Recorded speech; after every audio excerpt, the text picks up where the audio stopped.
Brazil is not a mystery. Everyone knows what it is supposed to become: the 8th largest economy on Earth, a country sitting on the world's largest rainforest, the world's largest freshwater reserves, and some of the most fertile agricultural land ever mapped, a country that produces more soybeans than anyone on the planet, more iron ore than almost anyone, and more coffee than everywhere else combined. A country with 215 million people, a young population, a coastline stretching 5,000 miles, and a GDP that puts it ahead of every other nation in Latin America by a distance that is not even close. For decades, economists, investors, and heads of state have looked at this country and said the same thing. Brazil is the country of the future, but the future never arrives.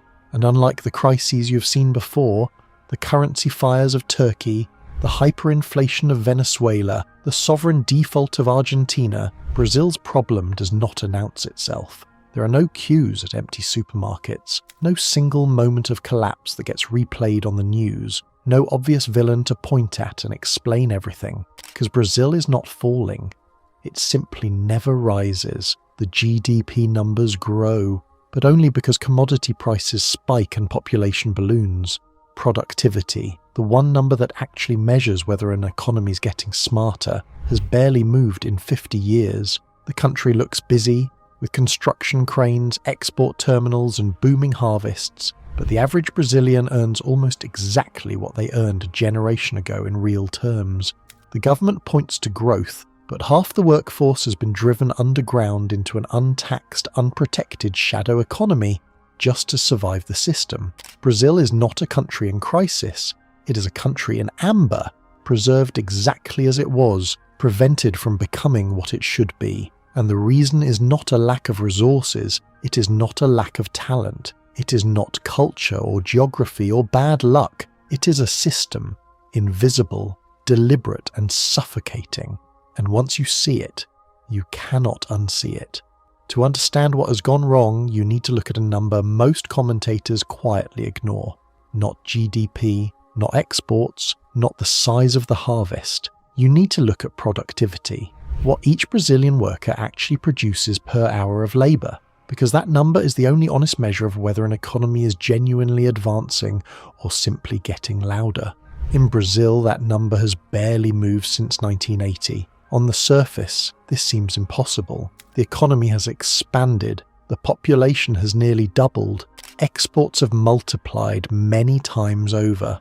Brazil transformed itself from a largely agricultural society into one of the world's dominant food suppliers within a single generation. How does all of that activity produce so little real progress? The answer is that size and growth are not the same thing. When you add 50 million workers to an economy, total output rises automatically. When global iron ore prices triple, export revenues surge without a single new idea being generated anywhere. The numbers get bigger, the underlying engine stays exactly where it was.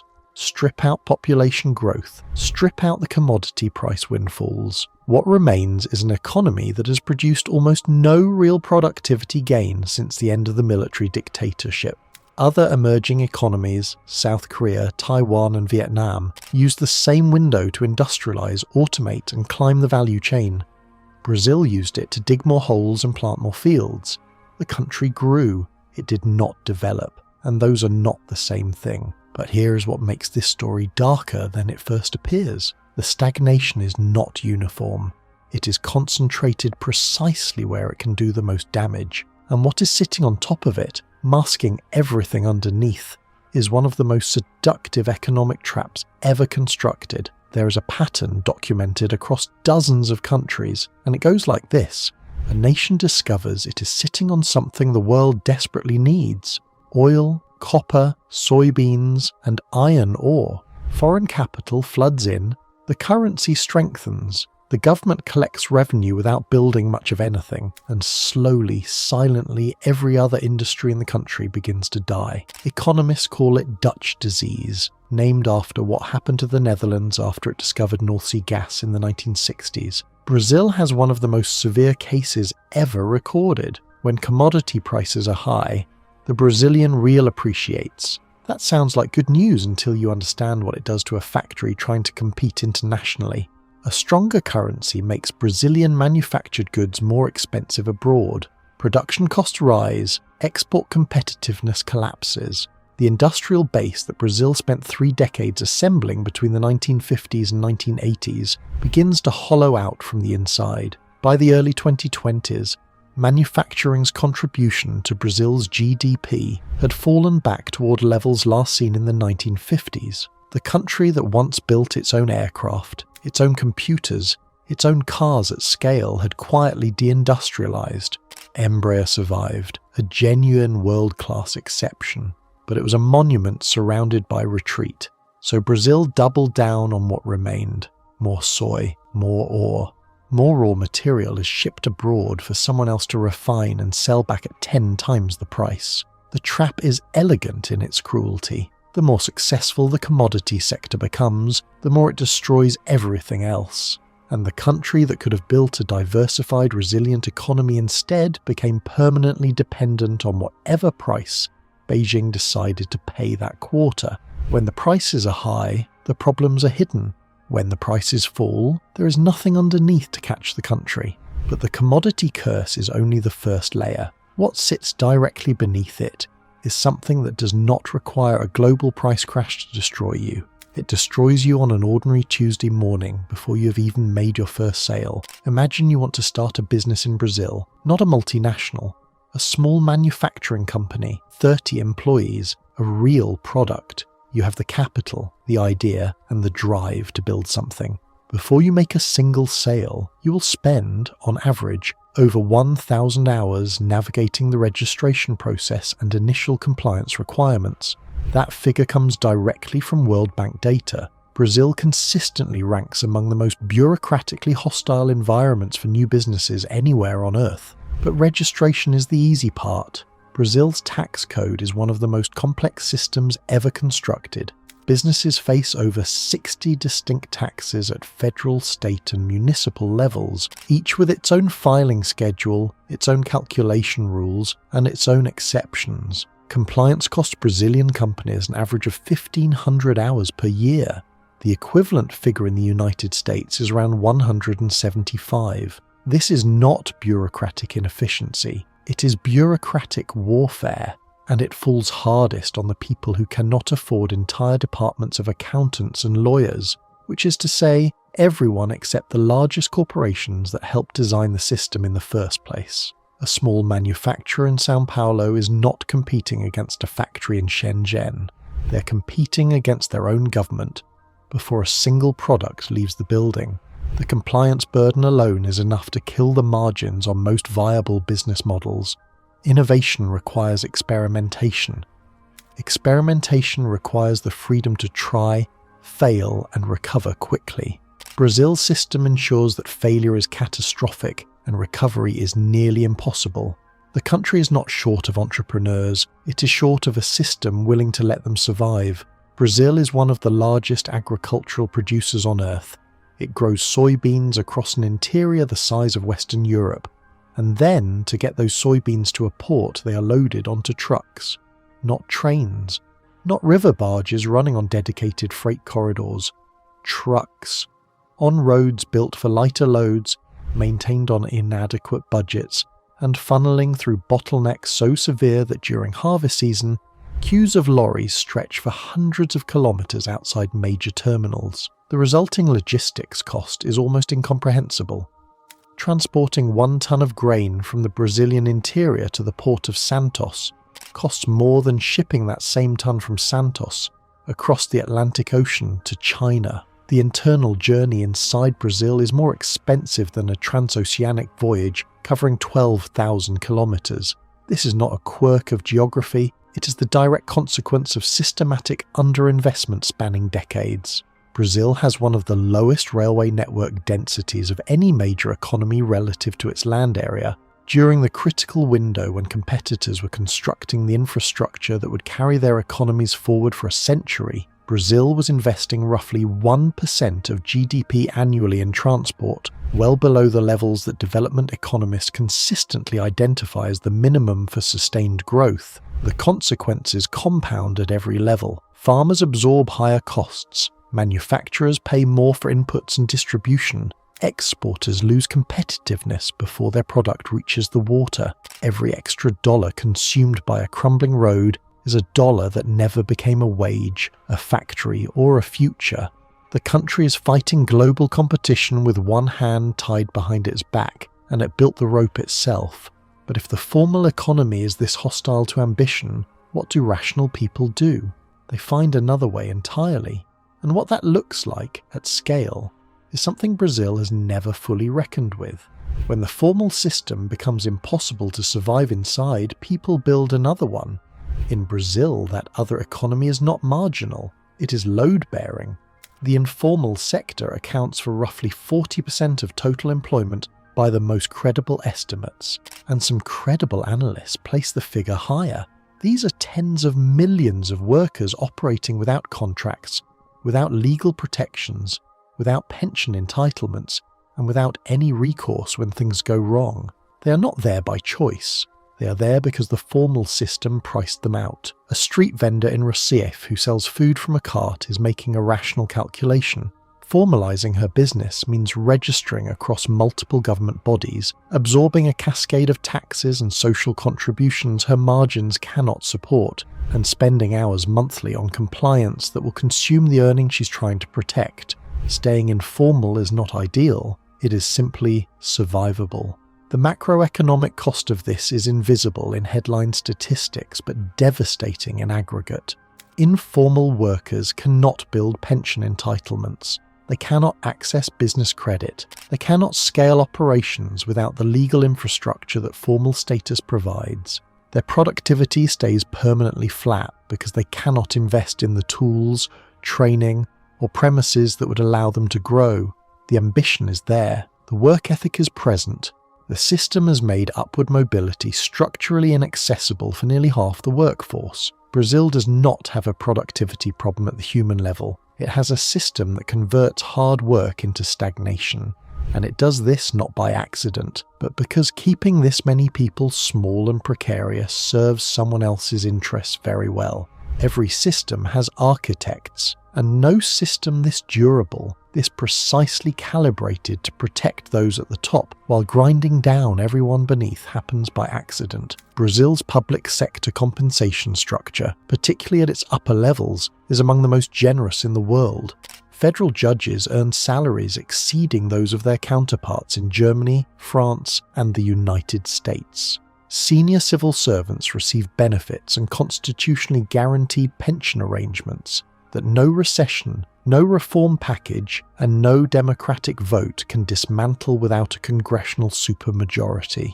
This architecture was not assembled in a moment of crisis. It was built deliberately, clause by clause, across decades of political negotiation that ordinary Brazilians were never genuinely invited to join. Then there are the monopolies. Protected incumbents across telecommunications, fuel distribution and banking operate with market concentration levels that would trigger serious antitrust scrutiny in most developed economies. The result is that Brazilians pay some of the highest prices in the world for mobile data, financial services and energy, channeling billions annually upward from the broad population into a narrow protected class. The tax structure reinforces the same dynamic.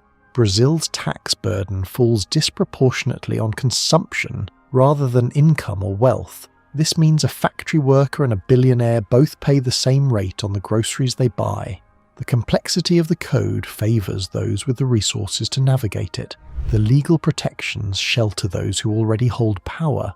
The system does not malfunction. It performs exactly as designed. This is not corruption in the conventional sense. It is something more durable and far harder to dismantle. It is architecture, and understanding who built it requires understanding the one moment when Brazil came closest to escaping it, a moment when the entire country believed the future had finally arrived. What happened next is the most important economic story Brazil has ever lived through, and almost no one tells it honestly. In the mid-2000s, something extraordinary happened. China industrialized at a speed the world had never witnessed, and it needed everything Brazil produced. Iron ore, soybeans, steel, the price of every major commodity Brazil could dig up or harvest exploded upward simultaneously. Foreign capital flooded in, the real appreciated, government revenue surged.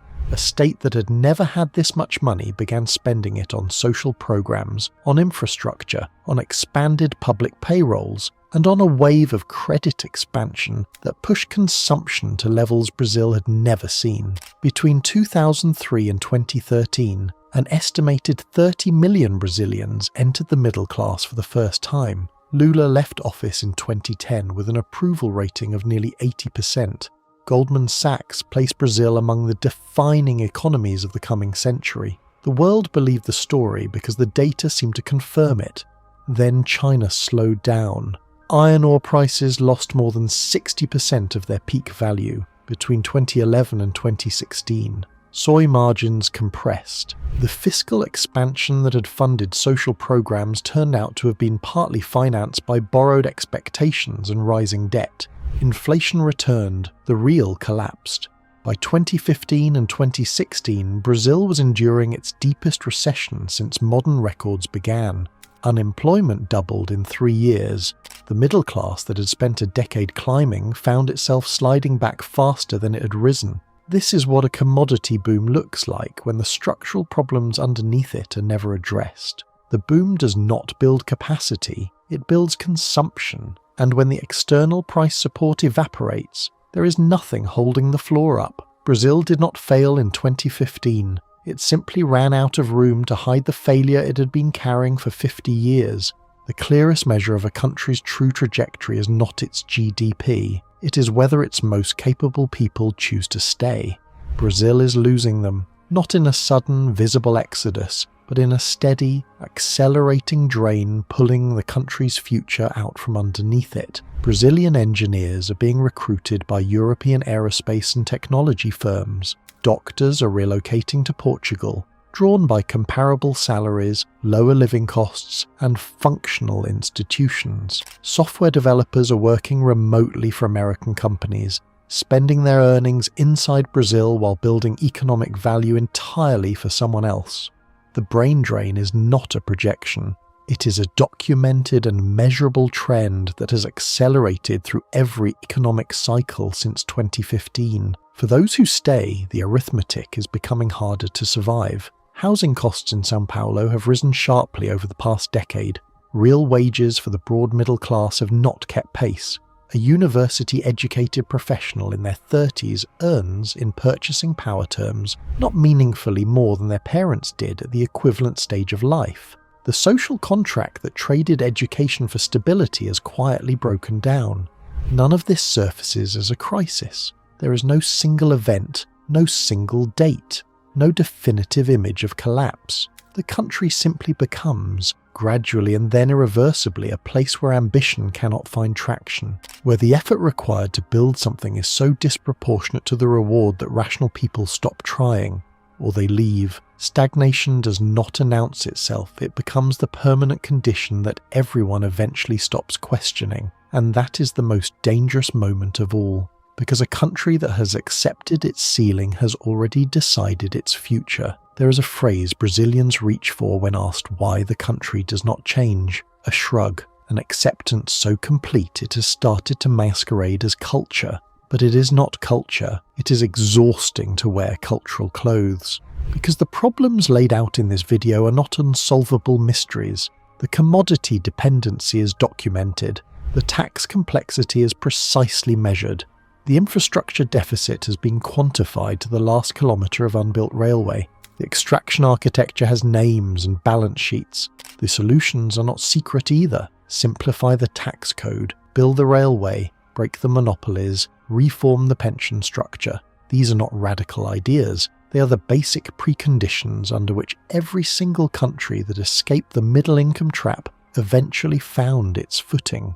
The only thing standing between Brazil and those outcomes is the system that benefits directly from keeping things exactly as they are, And the only force that has ever successfully dismantled a system like that is a population that understands precisely what is being done to them and collectively decides the shrug is no longer an acceptable answer. Potential is not a strategy. Every country on Earth has potential. What separates the ones that broke through from the ones still waiting is not resources, geography, or talent. It is the willingness to name the system clearly and then dismantle it completely. Brazil has everything it needs except that.